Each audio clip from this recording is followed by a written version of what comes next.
These deliberations, so that those that make the decisions may be guided by your wisdom. You, Bill? Kathy? Roll call, Mr. Brooks. Here. Mr. Marconi is excused. Ms. Gilbert. Present. Mr. Barrett. Here. Mr. Belishko. Here. Also in attendance is Administrator Charles McCormick, Assistant City Attorney Maureen Collins, Assistant City Clerk Tracy Smith, and Administrative Assistant Lisa Sanfilippo. Would anybody like to speak on the Board of Revisions, Taxes and Appeal? Sam?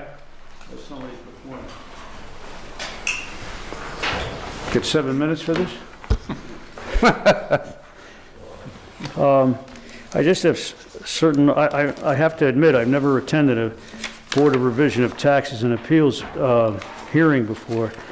It's always the first time for everything, and I'm grateful for the opportunity to weigh in. But I just want to make a couple general comments, and I know that, I suppose this is the same situation, Kathy, where more of the specifics are online, because, or is this all the specifics we're getting?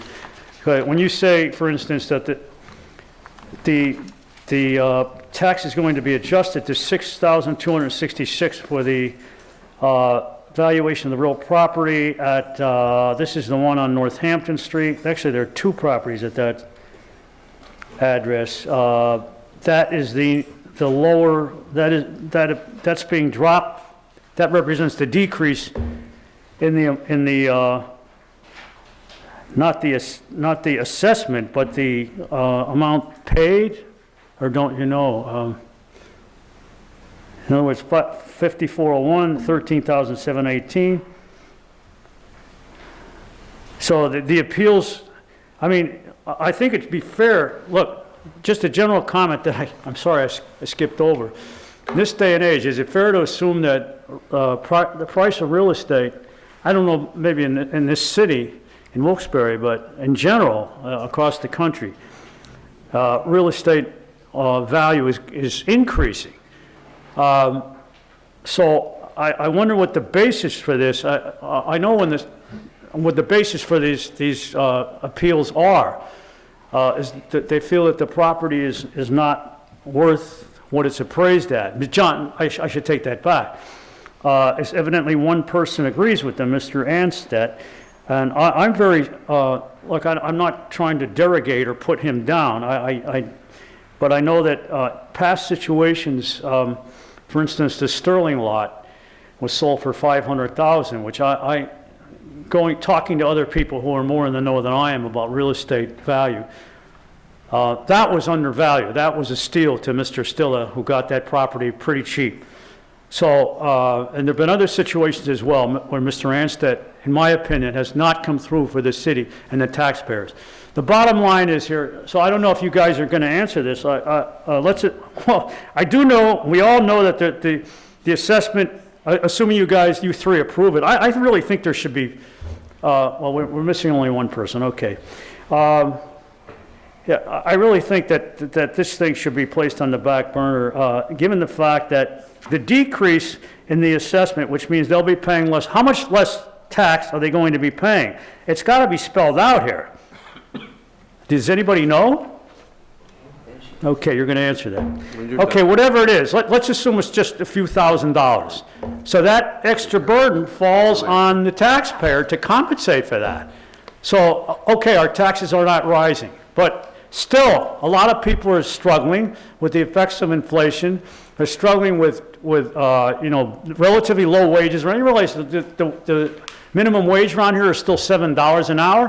A lot of people are struggling. So my point is that to compensate for this decrease, which I'm sure is going to pass with you people, which I'm sure you're going to accept, is going to have to be compensated for by the taxpayers, whatever amount it is. Because whether or not it's already listed in the budget or already accounted for in the budget, which I don't think it is, I would like to know, and I think it should be spelled out. I mean, I assume you people know individually what you're voting on. How much are you voting to reduce this, and what is the justification for the reduction?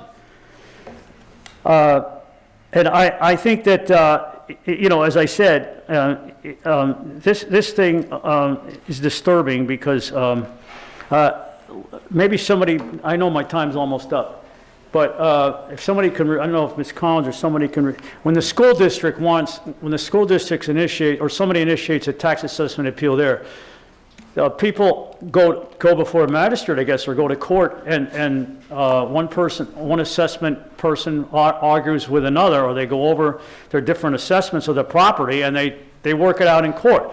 Here, it seems to be a totally different process, which I think is another reason for this city to try to consider to go along with the county assessment, unless we find out that there's going to be a significant increase in everybody's taxes, which I don't think there is. Thank you, sir. Anyway, that's all I have to say. I guess that's my time is up. Maureen, would you like to respond? Sure. Sam, yeah, just to answer your question with regards to the annual tax loss, I can answer that for you. With regards to the first resolution, the annual tax loss is $779.86. Just the first one. Correct. For the second resolution, the annual tax loss, $561.51. And for the third, the annual tax loss is $746.51. Thank you. Thank you, Maureen. I think that should have been spelled out in the handout. Anyone else like to speak on the Tax and Appeal Board? I don't want to talk on it, but there's no policeman here. I don't feel safe in case some crackpot comes in with a gun. Then you should have a police officer here. There's a lot of nuts running around with guns. Would you want me to stand up there until the officer gets here? Anyone else like to speak on Tax and Appeal? Linda? Linda Joseph, Wilkes-Barre.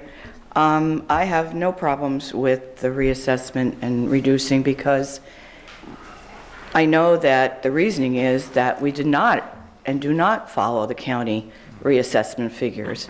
And I thank everybody for not doing that because that would be a real hardship on a lot of people if that happened.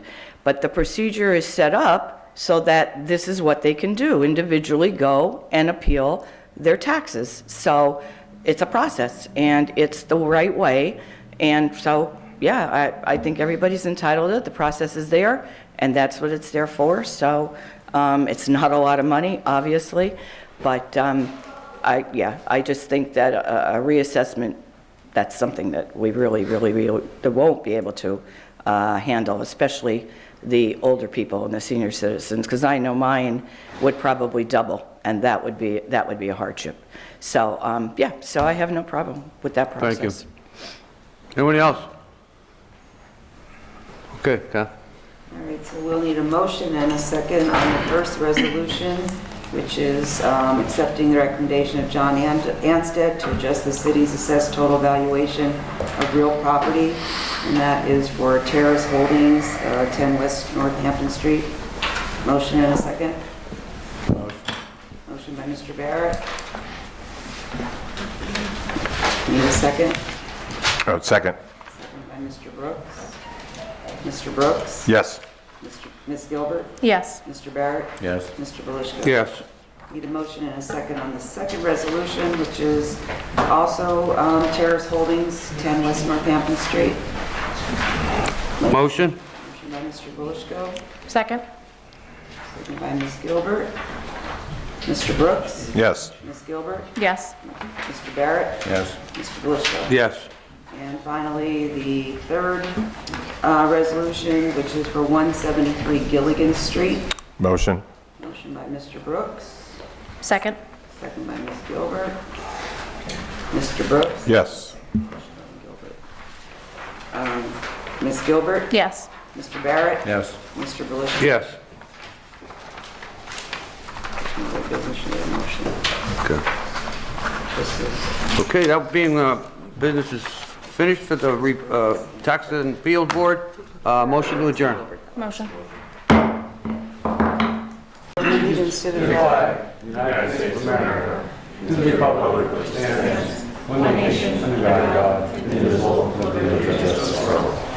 Almighty and everlasting God, who presides over all things in heaven and earth, come and preside over these deliberations so that those that make the decisions may be guided by your wisdom. Okay. Ms. Payne, please. Okay, council has one item on the agenda. It's an ordinance for second and final reading. File council number 4, 2023, which is an ordinance of the city of Wilkes-Barre, Pennsylvania, adopting the mayor's proposed general fund budget.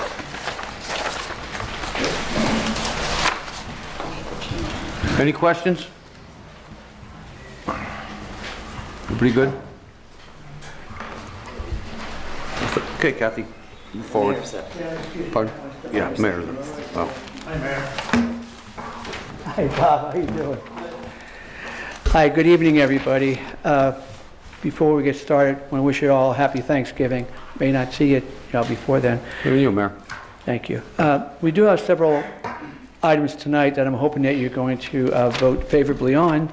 First is authorizing the proper city officials sign any and all documents related to the transfer of the following 3 parcels of land, known collectively as 38 through 46 Cary Avenue, to the Wyoming Valley Habitat for Humanity, to be actually purchased for $1.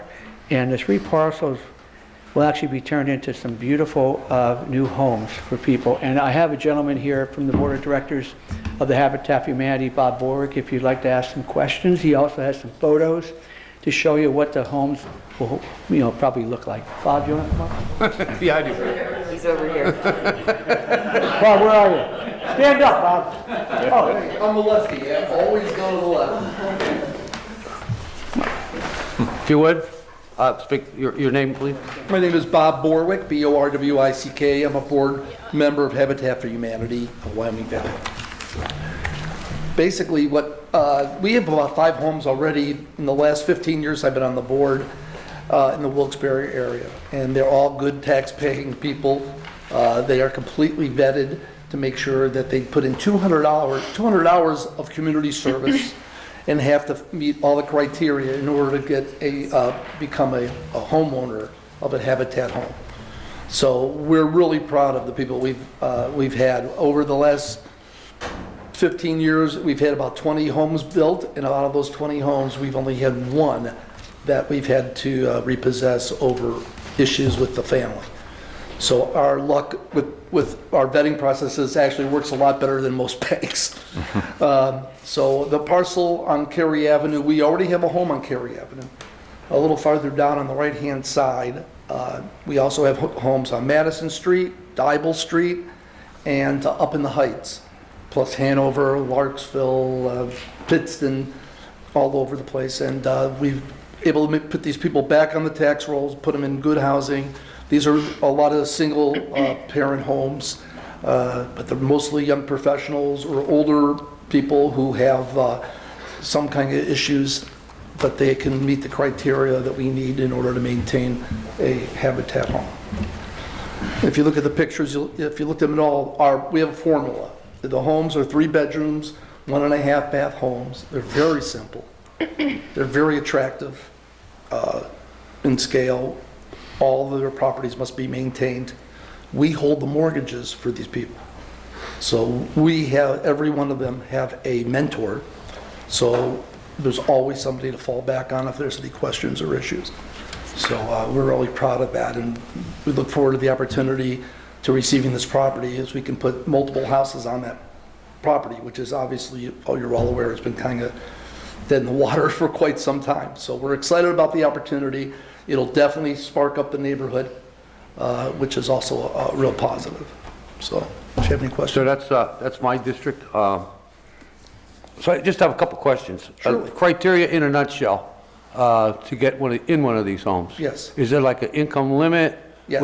It's not a maximum, and it has to be. You have to have some income. Oh, absolutely. No, they have to be able to be self-sufficient. So they have to pay a mortgage in the neighborhood of what we're basically offering is nothing more than a non-interest loan. Okay. And down payments are based on sweat equity. So basically, you have to be between 25 for a single person income to 36,000 for a couple. So they do have to have the wherewithal to pay back a mortgage.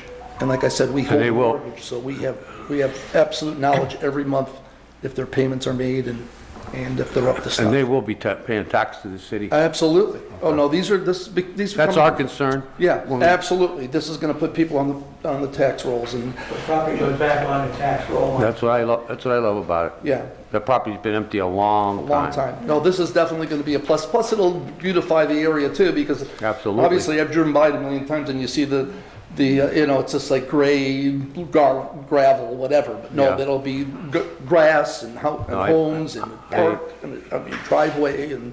As I said, that's in my district. Do you know how many homes you think you'd be able to? We won't know until we really measure it up because there's a couple different variables. You can either probably do 2 or 3 right on Cary Avenue, right in a straight line, or we may be able to do where we go in like almost like a cul-de-sac. That's Just what I depending was how much thinking. depth there is. Yeah, that's what I was thinking, something like that. Yeah, it could If be you a do them nice out front, little. their backyard's gonna be almost the city Well, block. that's why I'm thinking maybe it'd be nice if Yeah. we could do Yeah, something. like a cul-de-sac, Cul-de-sac, That'd which be would nice. get people off the street, but it'll definitely make a major Now, positive influence. this one here, Yes, is this in Wilkes-Barre? yes. Is this on Marjorie?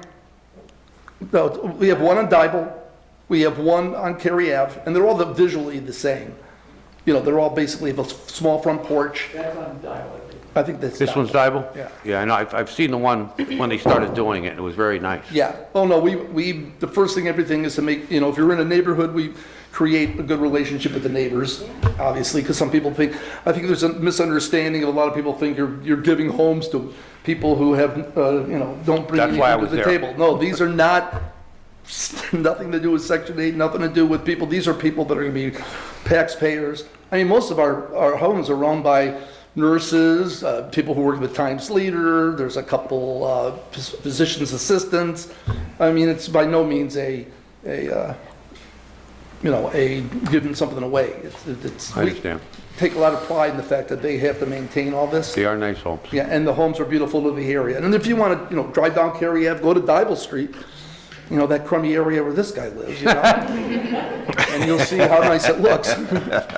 So we're really proud of it. But Yeah, honestly, there's a house that was just built 2 years ago, 3 houses from where my home is, and it's one of the nicest houses on the street. It's well kept, the neighbors are wonderful, so it was a nice addition to our neighborhood. Sure. And I've seen other ones, there's one on Cary Avenue that's wonderful. Oh, yeah. Houses are well designed, they're well built, and I have to give a lot of compliments to Bob and his board because they do a good job. we pay attention. Anybody from council? Yeah, Bob, can you disclose what the average monthly mortgage payment is? Yes, it's usually around $500 to $600. So that's affordable. Okay, yeah, It's a percentage of their income I take, right? Absolutely. right. Yeah. That- But the good news is, we basically are holding these mortgages with no interest. So Correct. that's the significant part of the advantage for the homeowner. Plus Absolutely. you're getting people into homeownership who might never be able to really get into the homeownership. I understand. Right, good. Are the Thank you. taxes, I'm sorry, are the taxes escrowed into the mortgage, or is that, No, the rest going in the mortgage. Okay. Yeah. and where's the one in the Heights, just out of curiosity? I don't know the street. It's up by, I think, what was there was I forgot what it was a nursing home nearby. So that's all I knew. Oh, Little Flower Must be Manor? by- Yeah, up by Little Flower Manor. Oh, okay. Yeah, and it's visually like the pictures you saw too, as well. Okay. We've also done rehabs. We did a rehab in Hanover. We're doing 2 rehabs in Pittston. We want to make properties that are basically disappeared or empty into viable properties. And I'd like to add, I came before you a couple of years ago about that property, selling it, and it was going to be people that own another business in the city, Wilkes-Barre, and it just fell through. So that's been listed since I became mayor 4 years ago. And we've had people showing interest, but they just never came through with either the financing or they changed their minds. This way, if we could turn this into a habitat community, it's definitely going to happen. They'll put them back in, and that will, as Bob said, that neighborhood can be cleaned up. Oh, yeah, it'll look pristine. That will definitely help. Oh, yeah. Anything else, council members? Thank you for the Okay, thank you, opportunity to Bob. explain it to you. Thank you. Thank you. Thank you, Bob. Second is authorizing proper city officials to submit a $500,000 statewide local share assessment grant application funded by the Commonwealth Financing Authority, the Commonwealth of Pennsylvania, to be used for the Hazel Street retaining wall repair project. We determined that there are several sections of this wall that has to be repaired. We do have some funding that's been associated to that. Right. Nowhere near the amount that we need to do the correct repairing. We'll be identifying certain areas that have to be repaired first, naturally, with the funding that we do have. Right. But we do have to ask for your permission to apply for another LSA grant. I think the LSA grant should be used for this. I'm sorry? That was the officer's radio. There was a radio. He went out in the hall there. He went out in the hall. It was the officer's radio going off. Okay. So anyway, we've identified that this is an area that has to be corrected, and we're going to take the worst areas first. But this is what LSA should be used for, is for improving the city, making the city safer, whether it's for flood protection or it's for the wall, whatever it is. So we're making sure that we do at least submit LSAs for the betterment of the city. So I'm hoping that you'll approve that also. The third one is authorizing proper city officials to submit a $250,000 statewide LSA share assessment. There's a typo here. It should have been 250 instead of 500,000. I think, Kathy, you've made council aware of that. Funded by the Commonwealth Finance Agency, the Commonwealth of Pennsylvania, used to be equipment purchases for the King's College Occupations Therapy Program. I have a representative from King's College here, if you wouldn't mind coming up, and if there's any questions that you need to be answered, please. Thank you. Sure. State your name, please. Jennifer Desoy, Dessoye. Jennifer, is that the program that's going in the Times Later building? Correct. I'm in charge of the Department of OT over there, and we've been designing the building. It's going to be ready in March or April, it looks like.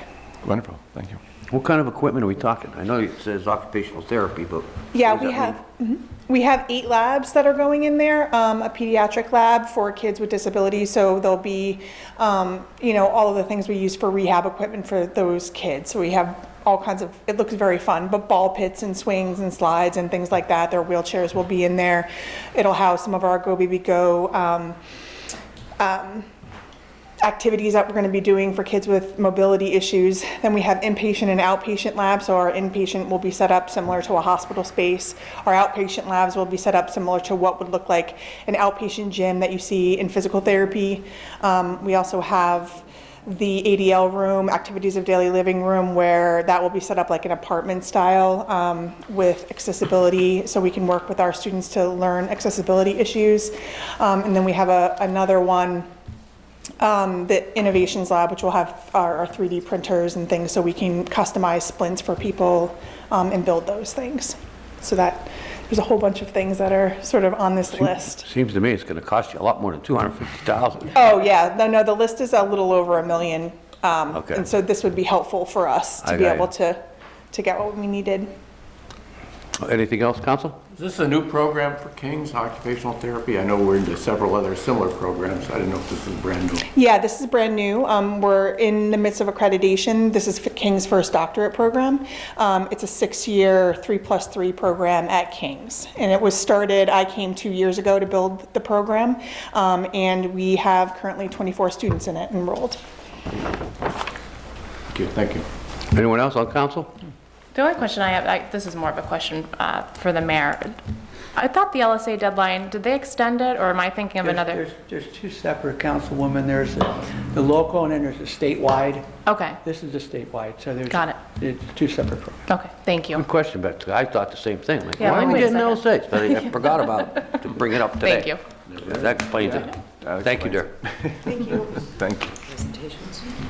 I just want to end with a couple of small notes. I want to thank some of the Latino business owners in the city. They did a wonderful job in, they collected over $5,000 and spent it on what you see out in Public Square right now. If you look out in the square, a lot of that is donated by the Latino business leaders.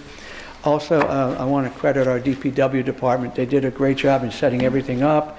You see the ice skating rink is up again. I understand there's 40 to 50 people using the rink a time over there during the Christmas parade. So our DPW guys, they did a wonderful job in setting that up. And I just want to thank them once again because they've done some great things, the pickleball courts and now what they're working on here. And it was just a partnership between them and, like I said, the business leaders. So you're going to see a lot of good stuff coming up. In 2 weeks, we have Santa's pictures on the square. Be another great thing that we'll have. And just making sure that this is something that's a public park for everybody. So that's all I have, unless you have questions for me. Mayor, the square looked beautiful for the parade. It really looked nice. Yeah, those guys did a good job. Okay. Yeah. Council presentations. Councilman Brooks. Yes, in the vein of no good deed goes unpunished, Bruce Lane was changed for a one-way, and of course nobody's paying attention. So Charlie, I'll write it up for you. They want a one-way sign that would be at the beginning of Bruce, so people don't turn down it anymore, and a couple of no parking here to corner signs. But I'll write it up for you and give it to you. That's it. Thank you. Councilwoman Gilbert. Yeah, just two things. I noticed today when I was driving down East Northampton Street, coming from the township down to like the boulevard, there aren't any, I didn't notice any speed limit signs there, and I know that that is an area of concern where people constantly speed down East Northampton Street, and I also realize that it's a state road. So I'm not sure if the city would be able to put speed limit signs there, or if PennDOT would have to be involved. We'll look into it tomorrow. Okay, thank you. And then the never-ending water issue on East Northampton Street. I'm gonna get this done by the time I'm done here. This is, if I have one thing left to do, this is what I want done. Has there been any movement on that with PennDOT? Again, I know it was between PennDOT and the water company, I believe there was some concern.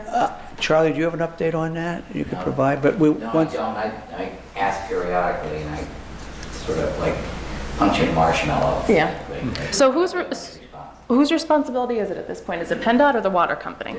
They're pointing fingers at each other. Okay. Water company says it's not a leak from theirs and it's a natural spring or something, and PennDOT's taking the position that it's a water company issue. But that's what little I know about it. Yeah, no, I know. what may help, I'm sorry, we had the water company in here last week, Charlie. Leadership, people that are dealing with what's going on out here in other areas, and we had some changes taken care of. So we do have a rapport with those folks. We'll make a call tomorrow and get an update on that for you, and we'll send you an email tomorrow if that's okay. Okay, yeah. But we have had them in here 2 or 3 times, okay? And as a matter of fact, the one section here they were doing on weekends because we didn't want them to disrupt traffic flow. So there's a lot of work going on here, but it's going to be all taken care of. It's going to be corrected. But throughout the city too, there's a lot of streets. But Charlie, if you wouldn't mind, Charlie, sending an email out to the councilwoman tomorrow on both those items, and at least you have something for your constituents to get back to. Thanks. And then also, I mean, if there's no movement with the water company, if they're still pointing the finger at PennDOT, maybe setting up a meeting with PennDOT and the water company to just finally, because this has been ongoing for years at this point, and every winter it becomes, in summer it's not a huge issue, but every winter, as you know, it becomes an issue because it's a steep hill, and when it freezes, cars slip and slide all over the place there. So that'll be our next alternative. How's and that if you need me on there, I'll be on there. Sure. You'll be on the email. How's that sound? You don't want me on the call? Are you that afraid? Thank you, I appreciate You're the councilwoman. I'll do whatever you want me to do. Thank you very much. Okay. Councilman Barrett. Anything today?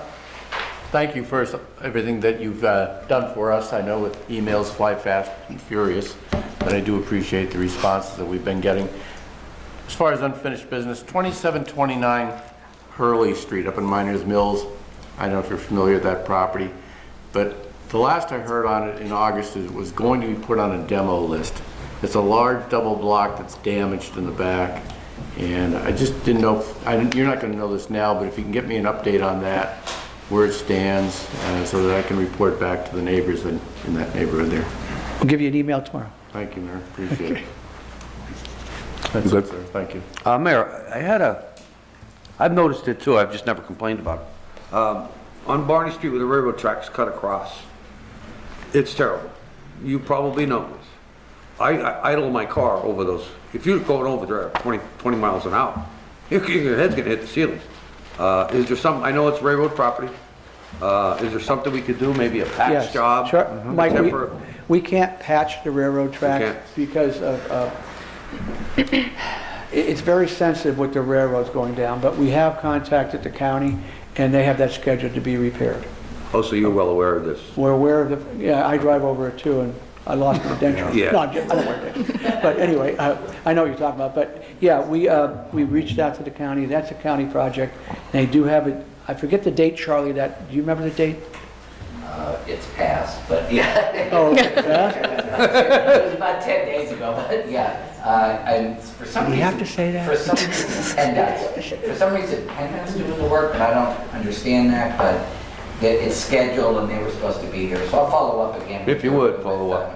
Oh my gosh, I forgot her name, but she's at the redevelopment. I don't want it in the county's hand. Yeah, Mike, we can't, it's just like Dana Street, I think, and what was the other one? Parish Street, Parish. We couldn't touch that either until Right. we finally got the county. Yeah, the to- one on Parish is really nice. Yeah. Yeah, so they're gonna do the same thing there, Mike, but we were at the mercy of them to take care of it. I We can't understand. patch it. I understand. If you could push them now, you could push them. I'll help you push them. Now, Charlie, you could have said, well, Mayor, it's in next month or something like that. you. All right. All right, one other thing, Lisa's gonna hand out my report for sanitary authority report. Is this shit? I'm They will be, continue doing street cleaning till the second week of December. Catch basins, they may do longer, so if you have any catch basins you need cleaned, replaced, just let me know and I'll contact the sanitary authority. Okay, public discussion. Oh, yeah. Sorry, we didn't get that far yet. I'm a whole meeting ahead of myself. Mike, I have a question. On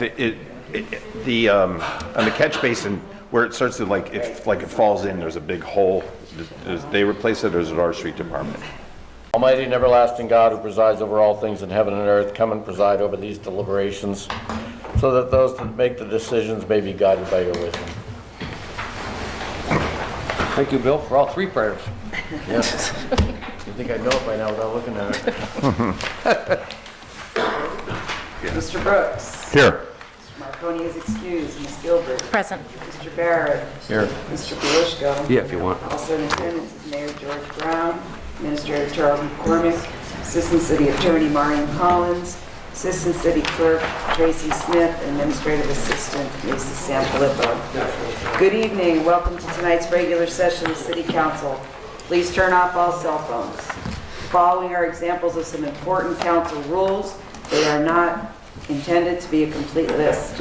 Please adhere as closely as possible to the 5-minute speaker presentation time limit. Thanks. No persons are allowed to address the council from beyond the rail, except the speaker at the dais who has the floor. The chairperson shall preserve order and decorum and prevent attacks on personalities. The chairperson shall determine all points of order. No person except city officers or the representatives shall be permitted within the rail during any meeting without the express permission of council. Council kindly asks that the public please vacate the building within 10 minutes after the meeting adjourns. And finally, when members of the administration are speaking, please stand up and speak into the microphone. Anybody on pending? Yeah. Anyone like to speak on pending legislation? Mike, that man came in a little late. I understand, Bob. I'm only trying to be nice. I know you're trying to be nice.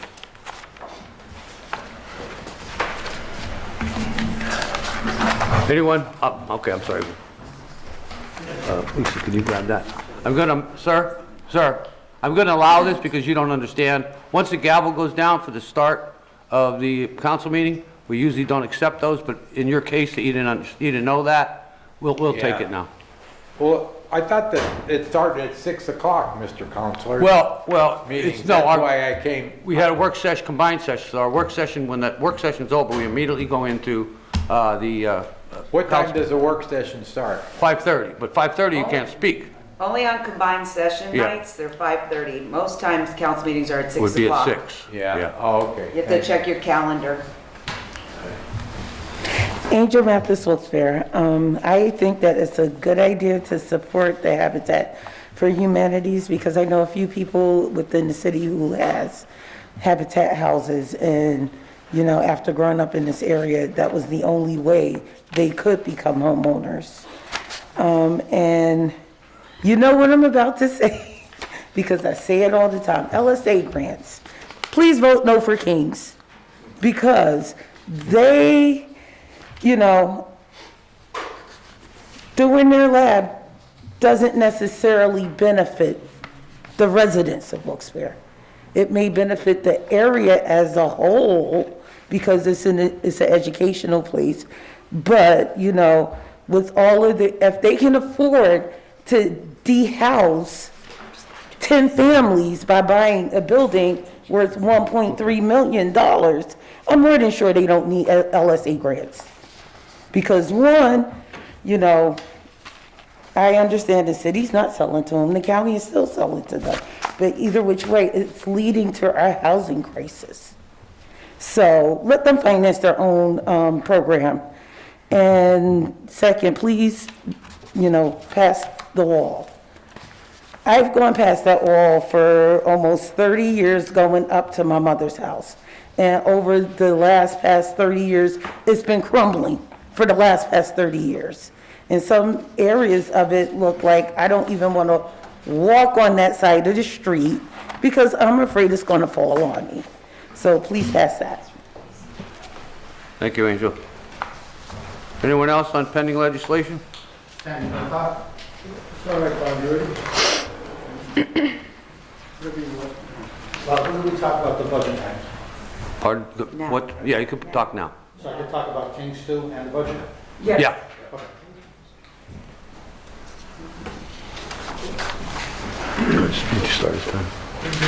Bob Kalabowski, here once again to waste some time before I go for coffee.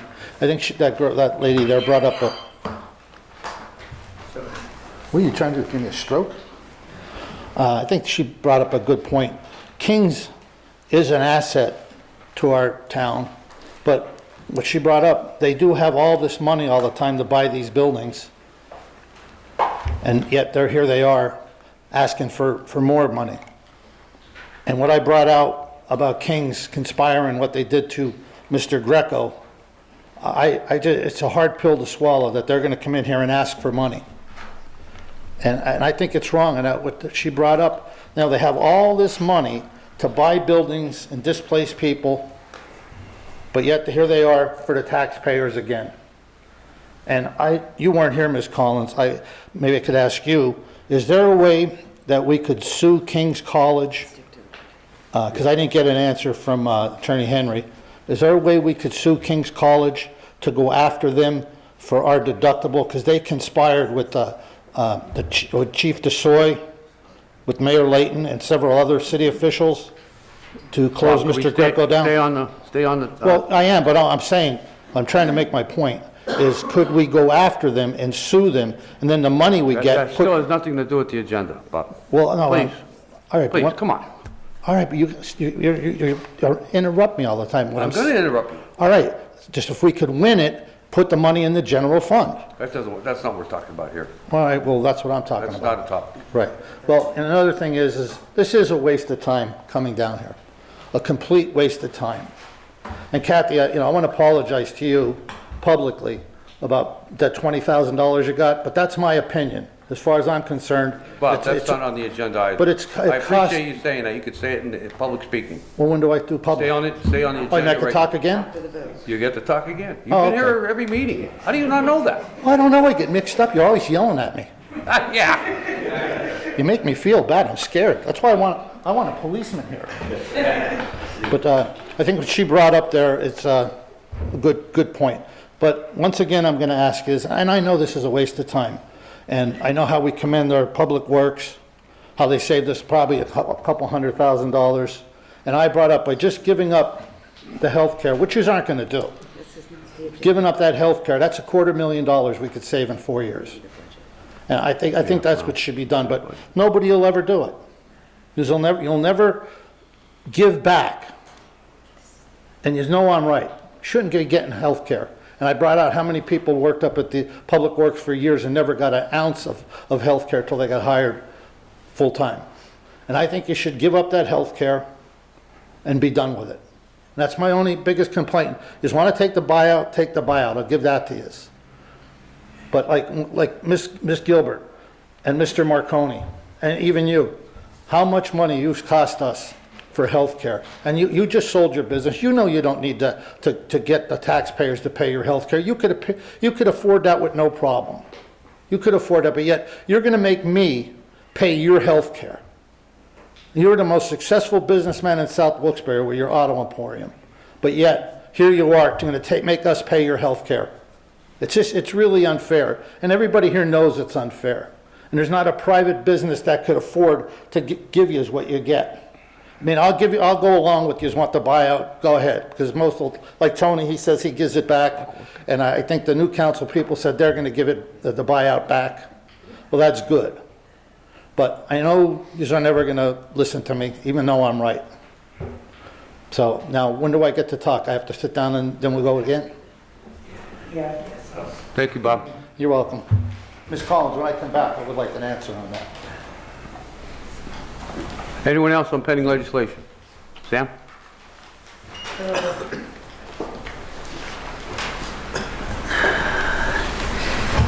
Yes, I'm mainly concerned, Sam Troy, by the way, with the two items. I'm not going to talk about the Habitat for Humanity or the grant for the Hazel Street retaining wall repair project. But I would like to comment on this is the second reading for the budget.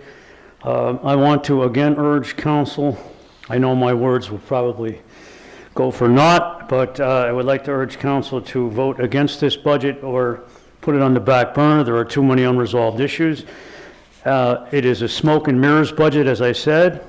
It represents to me a miscarriage of justice for the common taxpayer, for the common residents, for the average residents of this city.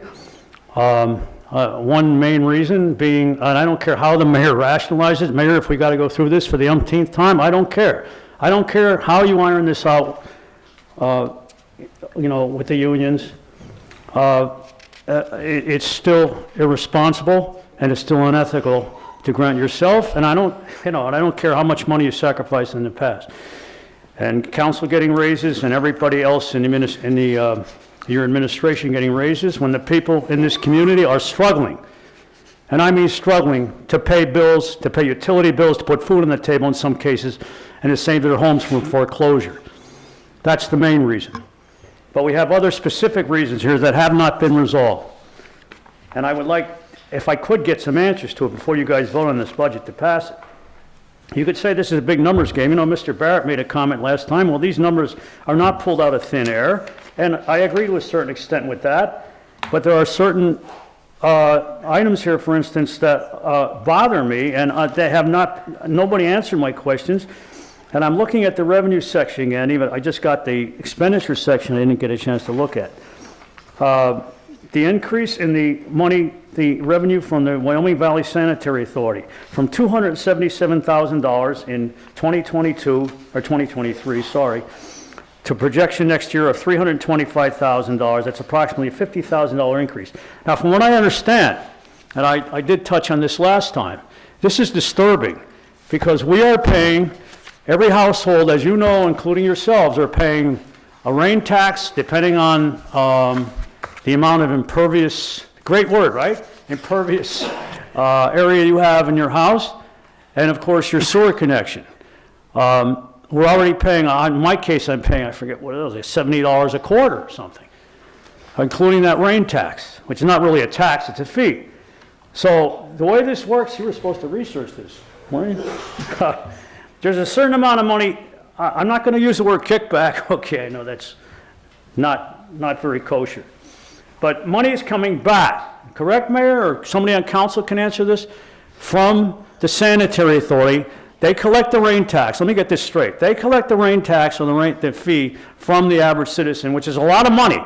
And a certain portion of this comes back to the city. In this case, 277. I'm only dwelling on one line item here. That's why we should have another budget hearing so people can hone in on some of these other line items that need to be resolved. But until this is clarified, if you're getting this kind of money back, Mayor, from the sanitary authority, and this is all money from the rain tax, correct? then something's not kosher here, because you're already billing us $50 a household for a sewer fee. And we're also paying for the sanitary authority fee. Something should be abolished here, whether it's this, the city, from my understanding, the way this is, rain tax is set up, you had, the city had an option here to whether or not to let the citizens pay it or to cover it itself. Something to that effect? I would just like an explanation here of if this is the case, if you're expecting that much of an increase of $50,000, why that sanitary authority fee, why the sewer fee that the city issues to every household cannot be abolished of $50 a year, or the rain tax itself lowered, because I don't think you need this extra $50,000 here. This is coming from the sewer authority. I mean, yeah, from the WVSA. Let me just comment very quickly in the time remaining. I am against, and I'm sure Mr. Saheski will support this, $500,000 LSA grant application for King's College for equipment purchase for the King's College Occupational Therapy Program. What is this coming to? We go through this every time.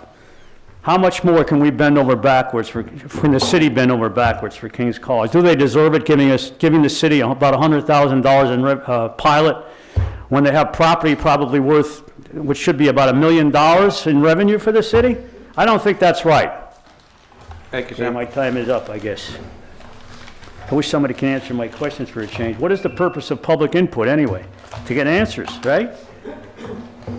Anyone? Anyone else on pending legislation?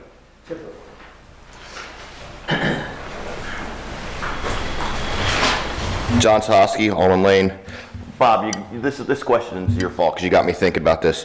With the health care that our council people are taking, how much are you guys paying per month or bi-weekly for your checks? I won't probably ever invoke this again, but like I'm a city employee, like I believe I have to pay a percentage. So like, do you have to pay, what's the number you guys pay per check or per month for your health care? Just because I want to see what it compares to like what I pay, honestly.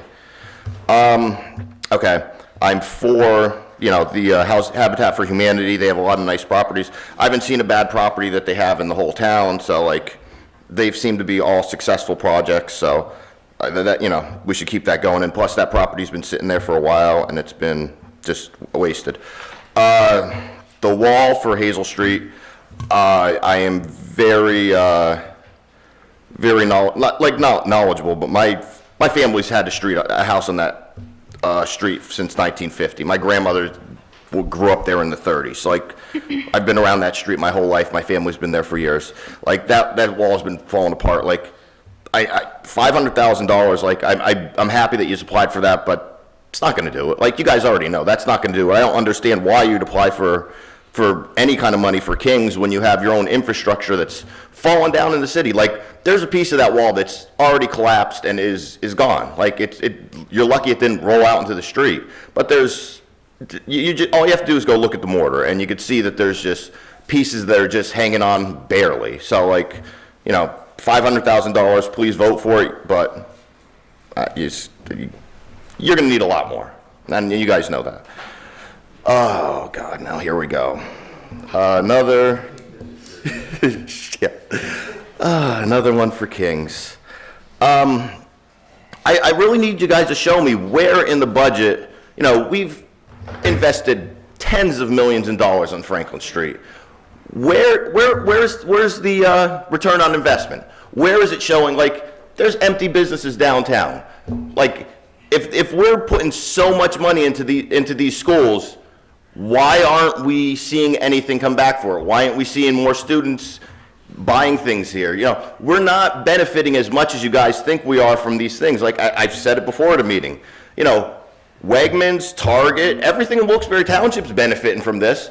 You don't see those kids shopping at our stores. They go to the other places. The only businesses that are really benefiting are Dunkin' Donuts and the 3 bars down by King's. Like, please show me. Somebody show me in paperwork. Where is this benefiting us? Where's this benefiting us? Like, I don't have a problem with the schools, but like, their students come here, they get educated, and they leave. Like, it's not like we're retaining a lot of these people here.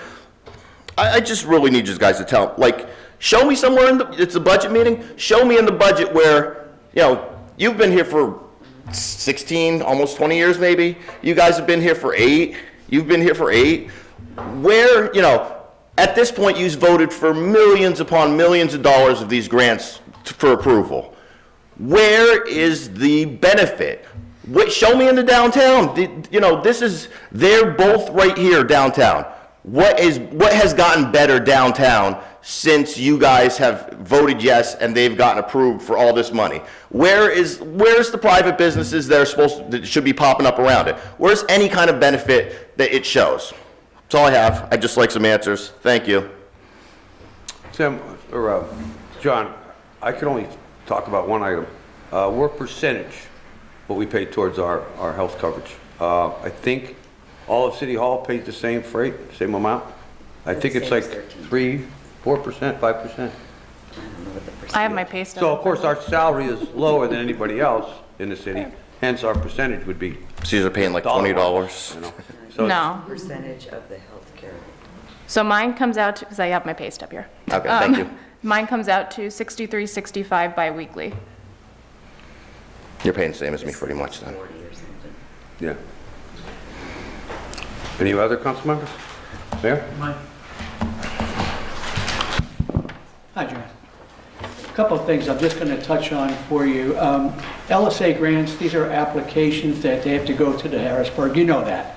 It's not that the city's giving out $500,000 for the wall system. And by the way, that's not the total cost. We've already secured a $250,000 LSA grant that was approved last year. So if we get the other grant, it'll be $750,000. We have engineering studies that are going to tell us what areas should be done first, how serious they are, and that's how we're going to address that. But you're right, it's not $500,000, it's much more than that, but we will have $750,000. Hopefully, if the people that decide on how much the LSA grants are awarded, we get what we're asking for, okay? Also, you had asked about the colleges, and it's the same thing. It's an application. Doesn't mean that Kings will get it, but it means that it'll go before the people that make the decisions, the Marty Flynn's and the Eddie Day Pashinskis and those people. And they decide, okay? But this is more or less just an application process. Kings and Wilkes, they've benefited the city greatly. I know that some people here don't agree with the amount that they give us as far as pilots. They don't have to give us a dime if they don't want to. Kings gives us $125,000, Wilkes gives us $100,000. We have gone back to them, yes, absolutely, but that's what we're getting now. But technically, according to the way the guidelines are set up, they're nonprofits, they do not have to give us a dime, but they are giving us. They take buildings, the Times Leader building, other buildings, and they put millions of dollars into them. They've done streetscape projects. We have a new business, you asked about businesses, we just announced last week a major new company coming in. It's going to be Quantum Intelligence. It's going to be over at the Luzerne Bank building. Those people are investing a lot of money. The man bought the building because it's the tallest building in Wilkes-Barre, and he's going to invest in a whole new type of employment for this area, which is Quantum Intelligence. Wonderful, wonderful announcement that we had. They're going to invest in other parts. They're going to build other hotel rooms there and other things that they're going to have, possibly a fine dining restaurant. There's new development, John, coming in here. We have businesses that are coming in also looking at we have the other buildings that are for sale. People are coming in and they're actually buying them. So we're not going to have an area like up in Wilkes-Barre Township where there's these other buildings. These are constructed buildings that we have to renovate and try to make feasible for new businesses. And we're doing that. We're working hard to do that. So I just want you to understand that. You're not going to see the changes that you see in the township.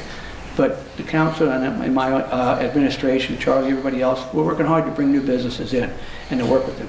But understand, once again, LSAs are applications. It's not like we are putting in more LSAs than ever before.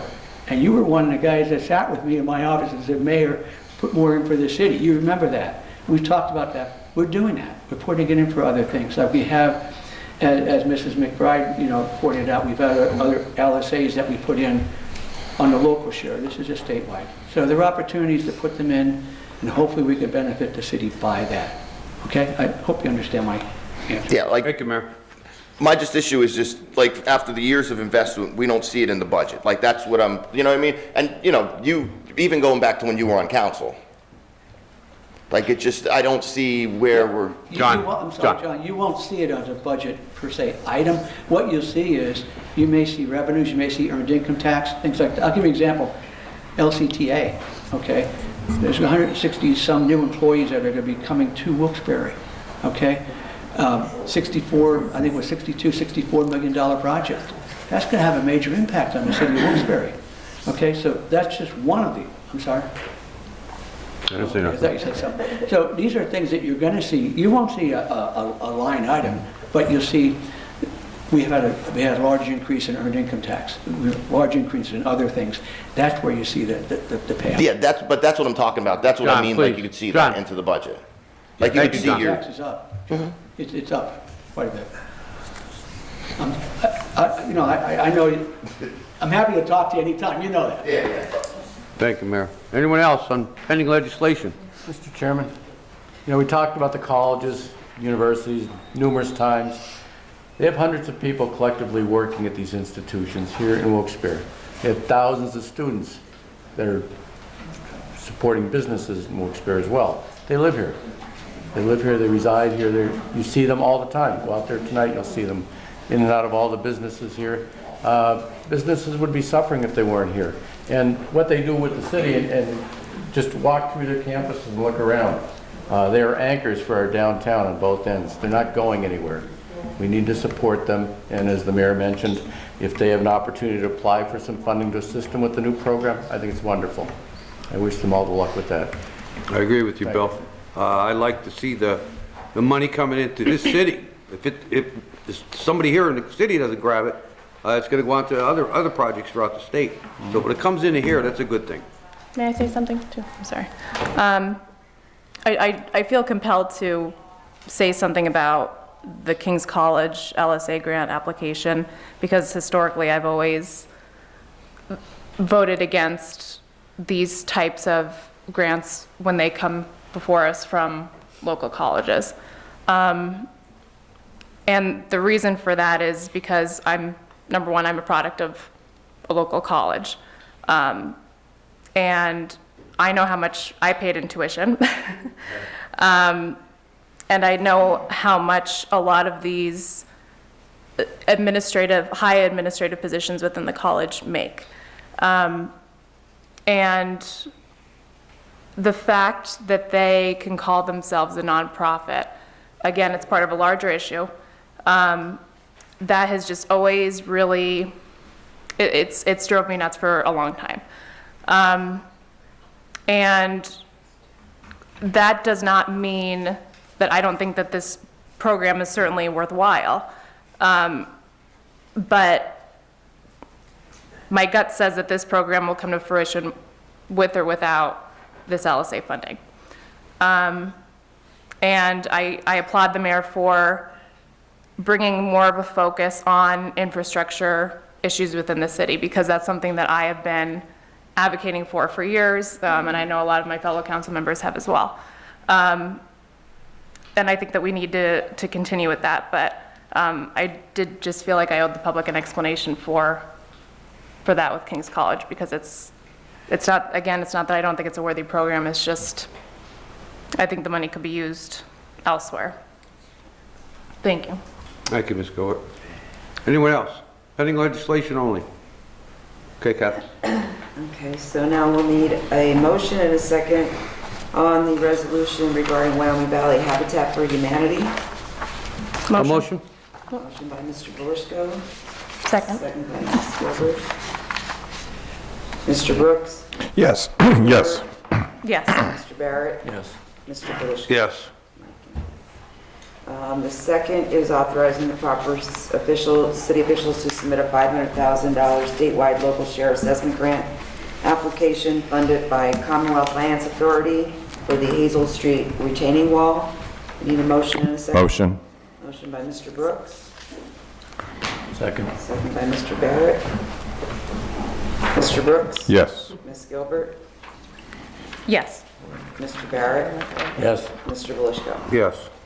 And the third resolution is authorizing the proper city officials to submit, and that's a $250,000 statewide local share assessment grant And that is to be used for equipment purchases for the King's College Occupational Therapy Program. Need a motion and a second. A motion? Motion by Mr. Belushko. Second. Second by Mr. Brooks. Which one's this one? Mr. Brooks. Second this one. Yes. Ms. Gilbert. No. Mr. Barrett. Yes. Mr. Belushko. Yes. And then we need a motion and a second on the minute, to adopt the minutes. Motion. Motion by Mr. Brooks. Second. Second by Ms. Gilbert. Mr. Brooks. Yes. Ms. Gilbert. Yes. Mr. Barrett. Yes. Mr. Belushko. Yes. And finally, the second reading of the budget ordinance, file council number 4. Motion and a second. Motion. Motion by Mr. Belushko. Second. By Mr. Brooks. Mr. Brooks. Yes. Ms. Gilbert. Yes. Mr. Barrett. Yes. Mr. Belushko. Yes. Okay. Council presentation? Council presentations? Mr. Brooks, you good? Ms. Gilbert, I'm good, thank you. you're good too? Yep. Councilman Barrett? Thank you. Okay, I just want to wish everybody a happy Thanksgiving. We have one more meeting left this month, so we'll see on the... We're going to December. That's right. I gotta call it. Oh, yeah. You're really going Sam Troy.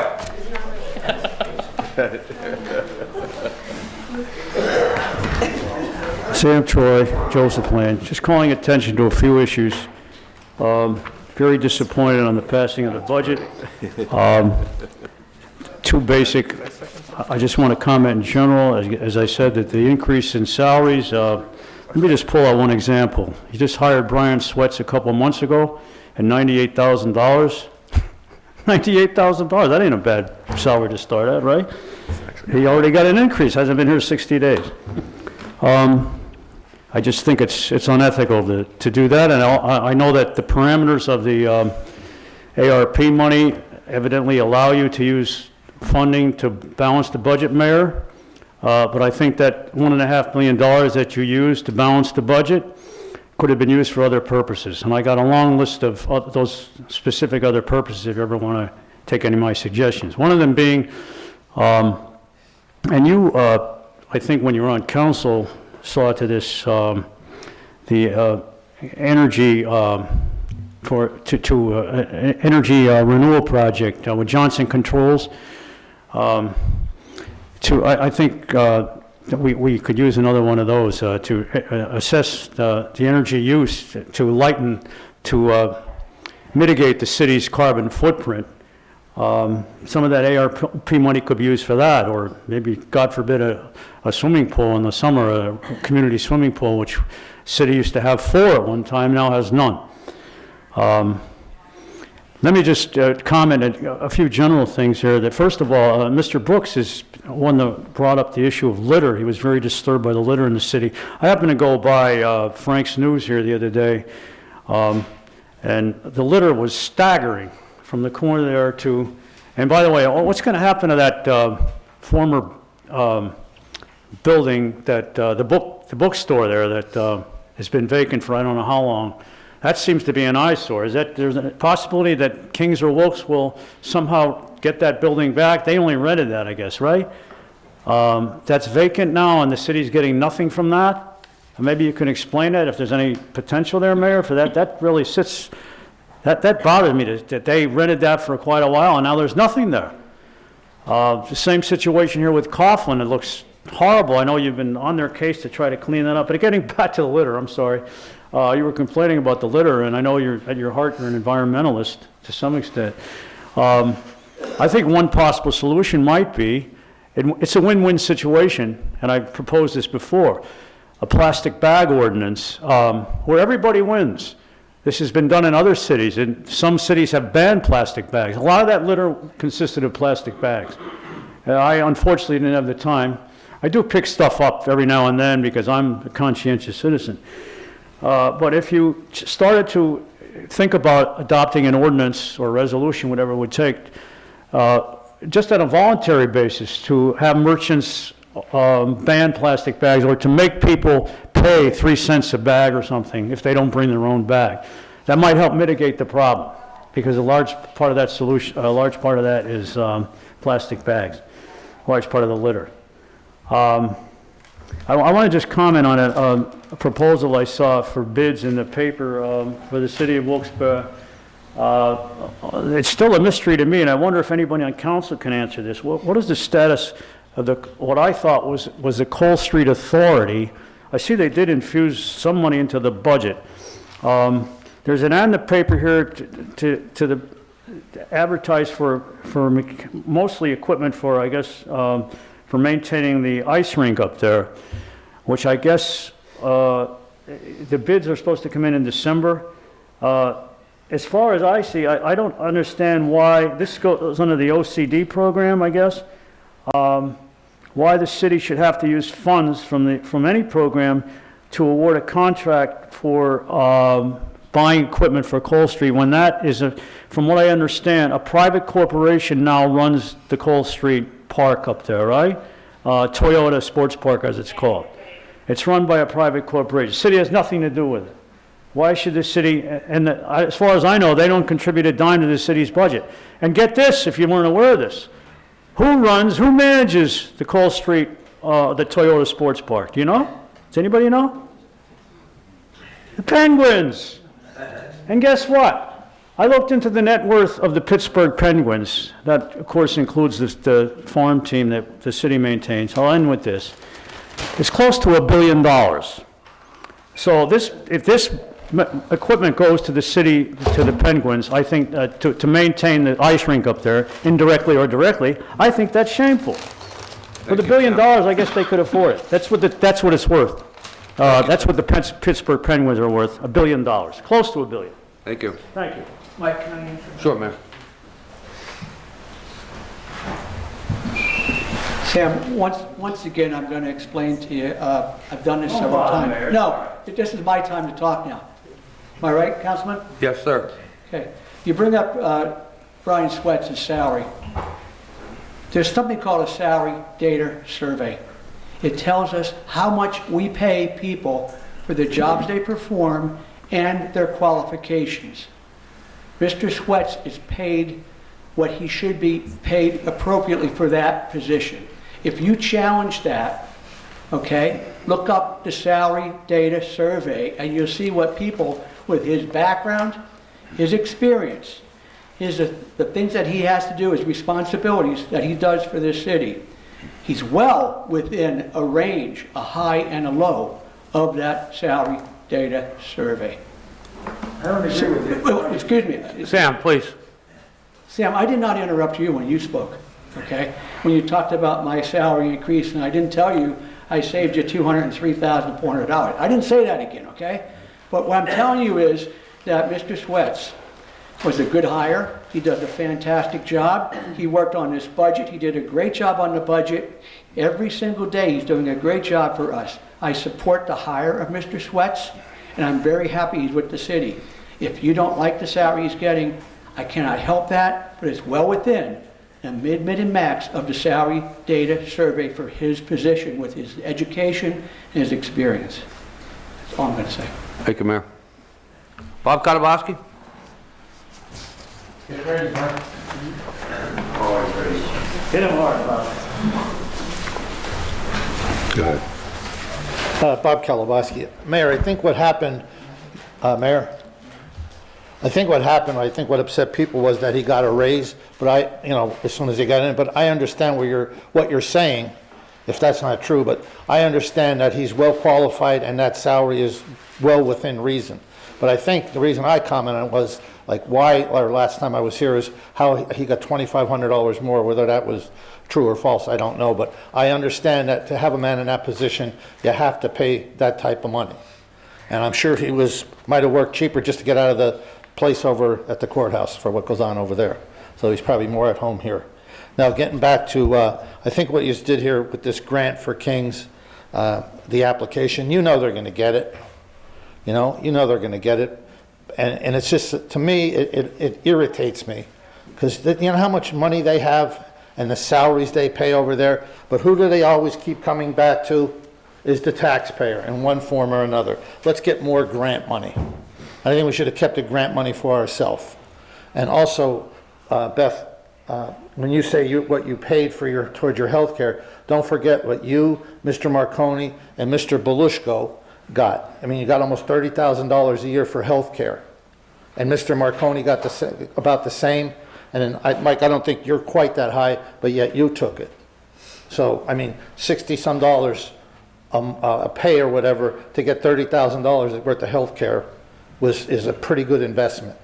And Kathy, getting back to you, when I bring that up about that $20,000, please, it's nothing personal. It's just my opinion as a taxpayer, and the way I would have handled it, I wouldn't have gave you 20, I would have maybe gave you 10. And I know he said would be screwed if you left. So I hope we have a backup in case you decide to leave or whatever. And the thing is, with that $20,000 more, what it does to your pension. And you know, our pension, we have a big problem coming with the pension. We owe money on that pension. And it's just not fair for what I see go on here. And Ms. Collins, to bring up about with King's College, what I brought up at the last meeting, is there a way that we could go after them and try to get them to either sue them or maybe ask them to voluntarily give us what they caused with Chief DeSoy, with Tom Layton, how they conspired on Tom Greco? And just so you know, we paid them $2 million. Is there, and I would really like an answer, because usually you don't say nothing. Is there a way that we could go after them? Because as far as I'm concerned, King's College is just like a bunch of organized gangsters. That's what I consider them. And yeah, it's a nice college, but do you realize the salaries they pay over there and how much money by buying all these buildings that they've taken off the tax rolls? I know they say they're non-profit, but I mean, what's the cost of tuition over there and everything? And I know it doesn't matter what I say. You wouldn't listen to me if I could purify the Susquehanna River. Nobody would listen to me. And that's how it goes around here. How many times I come down here and I brought the proof to you on how the part-time service towards a full-time pension, how much it cost us, and what did you do about it? What are you going to do about it? Nothing, because that's your own little honey hole. Like you, Mike, you stay here a couple of years, say you became mayor, you're going to walk out of here with a gigantic pension by counting your part-time service. And I know I'm a broken record. But I'm telling the truth. You all know that it's right. Bill, you know it's right, what I'm saying. But yet, what did you just do? Nothing. Nobody said nothing when I brought the proof down. By them people, if they would have just went out of here by not counting their part-time service, we would have saved, I forget what Mayor Namey cost us, even though he's deceased, of $700,000, $800,000 by working 8 years full-time, and you get that kind of return, and his wife is getting, I think, $25,000 a year yet. It's just wrong, and you know it's wrong. And everybody knows it's wrong, but yet it's going to continue. It's going to continue because somehow or other everybody's padding their own pockets. And now I like Ms. Collins, because I only have 39 seconds. I would like you to answer us. Another thing I'd like to bring up before she does answer me, if she does say something, is Mike, you know what we really need here too? We need to have on video, so there's a camera facing you people, so this public could see who you all are, because not everybody knows who you are. But you should have a camera facing you on a split screen so they could see who you people are. Because all you see is the back of your heads. It's like sitting in a movie theater. You don't know who's who. So I think you should do that. And also, this poor gentleman here, he was good enough to come down here, but when you say bang the gavel, when somebody's a couple minutes late, you should just let them talk. And that's the way I look at it. I allowed it. I know. Thank you, Okay. Bob. Ms. Collins? No, thank you, Bob. And Bob, I don't want to be mayor. That man over there is underpaid. I understand. Well underpaid. But Ms. Collins, can I Ms. get... Collins will speak if I allow her. Pardon me? She'll speak if I allow her. What? Well, I mean, she's the... Thank you. She works for me. John Sahoski. John? I don't understand. Why can't she answer? Bob, please. But you know I'm right. Bob? See, this is the taxpayers. You see what he's doing? He won't let her talk, won't let her answer, say, well, yeah, sure, we could go after him, and maybe we could get a couple $100,000 back, but he won't let her answer. He won't let her answer. She could speak to you at another time. We're moving on. Thank you. Well, could I get a date when I can come down? You could talk to her after the meeting. Thank you, Bob. John Sahoski. You're a mean man. You're a very, very mean man. John Toski, Almond Lane. I know we can't have back and forth, but I wish you let us keep discussing in that last session. Because, like the mayor was kind of making, like, he's giving the information kind of what I was looking for. Like, he said the building, the LCTA building, like, that brings in earned income tax. Like, if with all this expansion that they're doing and all these buildings that we're helping them with, we should see something there. We should, there should be something where you could show that there's money coming in from, the millions upon millions of dollars, which we assisted these schools with getting their grants. I have a problem with how you wrote this agenda because you didn't put the building on there. So it was the Times Leader building. I didn't have enough time to, I didn't have time to research this because I just found this out while I was here. But isn't that the building where they sold it to us for like $1 so we could, yes, so we could like clean it up or whatever because they couldn't apply for some kind of grants, but we could, and then we sold it back to them for $1. And I was down here screaming at you guys to please not sell it to them for $1 to get more money out of them.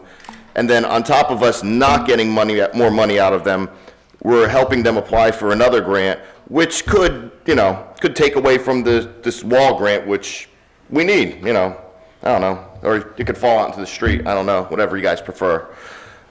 So I just very, very confused on this. Like, I don't know, especially with us helping them, we help and help and help, and the best they could do is $100-some thousand a year. Like, I don't remember the numbers. If somebody else does, they could enlighten me on how much did it cost for us to, like when they transferred that building to us, how much work did we have done at that building? Correct me if I'm wrong. Please correct me if I'm wrong, because I'm just working off memory, but I'm pretty sure I remember this all correctly. And I guess I'm done with that because I'll lose my mind. Just a question about blighted properties. What is the process with the city making a property blighted, and what group, what kind of authority or official has the ability to declare a property blighted? That's all I have. Thank you. I'll answer that if you don't mind. Okay. John, I believe that would be the building inspector, but I'm not 100% there. Okay. John, I'll address the blighted property question you have. We formed a report. It's called a blight property report that we put together the first year I was in the mayor. And in there, we went out and we looked at buildings that are in bad repair, okay, that need repair or are in danger of falling down and creating a problem for the residents that are a safety problem. So we formed a booklet, and we've been working through that booklet addressing the properties. Several things that we have to do before, first of all, a property gets torn down. We also created the South Valley Land Bank, and we're a member of that, and an active member. And we do there is we look at properties that may be rehabbed, okay, through this South Valley Land Bank. We got a grant for that. So we use that. As a matter of fact, I think we're meeting next week or a week after with the person in charge to go over reviewing what properties might be available, okay? But when we look at a house, and we actually demolished 24 blighted properties in 4 years I've been mayor, some of these properties were really a danger to the people in the city. They were actually falling down. There was 3 double blocks, if you recall, on Franklin Street. I mean, they were really in bad shape. They were ready to fall down. When we hit the building, I mean, a lot of it came down. We sent an engineer in there, and the structural engineer looks at the building. He looks at, can it be repaired? Should it be repaired, or it cannot be repaired? If they say, Mayor, this building cannot be repaired, it's in such a, the roof's been open for 20 years and the whole inside is decayed. Doesn't matter what it is. When we get that report from him, we don't have much of an option, okay? Naturally, we want the owner of that property to tear it down. We don't want to pay for that. If we can't get them to do that and it's imminent danger to the people in that area, we have to go and tear it down. and then we put a lien on the property. So we don't just tear buildings down. We identify blighted properties. Can they be repaired? Are they a danger? You know, and then is there something that we could do through the land bank? Did I take some of your time up? I hope I didn't do that. Okay. Go ahead, Mayor, take your time. So anyway, I'm trying to explain the process that we follow. It's a systematic process that we follow. The new land bank that we joined about a year and a half ago, we have great people on the board that represent us, and we're reviewing any properties in the city of Wilkes-Barre that we might want to, you know, incorporate in our refurbishing program. But we do have a grant for that. And like I said, I hate to tear down houses, but sometimes I don't have a choice. So it's, go ahead. I just questioned, but that's legally binding then? Like, we could declare them, okay. We've done that, yeah. Every Okay. house that we've torn down, John, has been identified as a dangerous structure. And then I come before council, and I have to get council's approval to use that money to tear it down. And we tear it down, but then, like I said, it's a flat lot now. And we put a lien on the property. Honestly, a lot of times we're not going to get the money back, but it's no longer a danger to the neighborhoods. It's no longer a danger to the residents or people walking by that it may fall down. One of the, like, is it possible for us as a city to get a hold of those properties if the liens hold for so long, or like that's you know, that's the issue I have is like, you know, once we rip them down, they just stay there and they sit there with the liens. Like, that's where, you know, we're stuck. We're stuck, and we're using our resources for them. Yeah, now the legalities of that, I would refer to the city solicitor, the process that would be taken at that. I just exercise whatever authority I have and then get council's approval. But we don't want to tear our houses down unless they really have to. And sure, we'd like to get paid back. Every council member here would like to get the money back like me, but we don't. It's a legal situation. I think the attorney could probably answer for you. Thank you, John. Thank you. See how nice that was? Angel Mathis? You let John talk, but yet me, you'll have me thrown out. But see how nice the meeting goes when you let a citizen interact with Bob, somebody? sit down, please. Me, you'll have me thrown Bob? out. You're mean, Okay, Bob, you're taking up my time. Sorry. But he's a mean man. Watch him throw Angel Mathis, Wilkes-Barre. And I have to say to the administration, thank you, thank you, thank you. You made two little girls so happy. One on the spectrum, one neurotypical. But all they can say is, that house went crunch, crunch, crunch. Thank you. Thank you, thank you, thank you. But that brings up another issue. With properties like that, with that property and some of the other properties, is it possible the city can use eminent domain to rehab them into either parking spaces or community gardens or something like that? Because I no longer have a tree in front of my house. Where it came in one day, it was there, now it's not, it's a stump. But it will also increase, because now there will be an empty space directly across from me.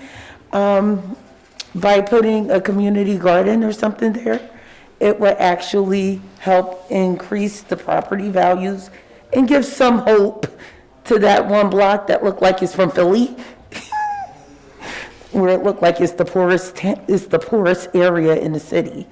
And the second thing is parking. Parking is horrendous, and it was only magnified by the heavy equipment used to actually tear down the abandoned property. It just made it more so noticeable. And so we need something to be done on South Franklin, because it's only one direction parking. And as you know, to accommodate a lot of the college kids, people, out-of-towners, put the houses, they rehab them, making them into multiple apartments, causing a housing shortage. So we have more apartments than we have parking spots. Which brings me to my final thing, which is affordable housing. You know me, I have to come here at least once a year and say how unaffordable the housing is. I spent 13 years above the S&W, 13 happy years, and since then I have not been able to find a suitable place to live Because it's like, where I live at now, the apartment below me was condemned this year. Has it gotten better? A little bit, but not that much. And I will be contacting help to come out again and condemn it again. But the problem that I'm having is I can't find anywhere else in the city that's affordable to live. I'm paying $1,000 for an apartment that's substandard, and then I'm paying another $400 to $800 for heating and utilities. So I know it's not your fight, and as I spoke to you, Charlie, that I would have to contact the legislature in the state of Pennsylvania, because there is no law that will allow for rent control. And just, you know me, I have to bring it up, because I wouldn't be me if I didn't bring up affordable housing, because we are going into a housing crisis. And yet my apartments still sit empty, and my daughter's apartment still has her curtains after Kings bought it. Council, any response? Thank you, Angel. Is he speaking to someone out there in the hallway, or is he just talking to He's himself? probably doing this. Could you, officer, could you close the door, please? Yeah, sorry. It's hard to concentrate when. He's probably doing his act out there. Yeah. Eugene Wallace?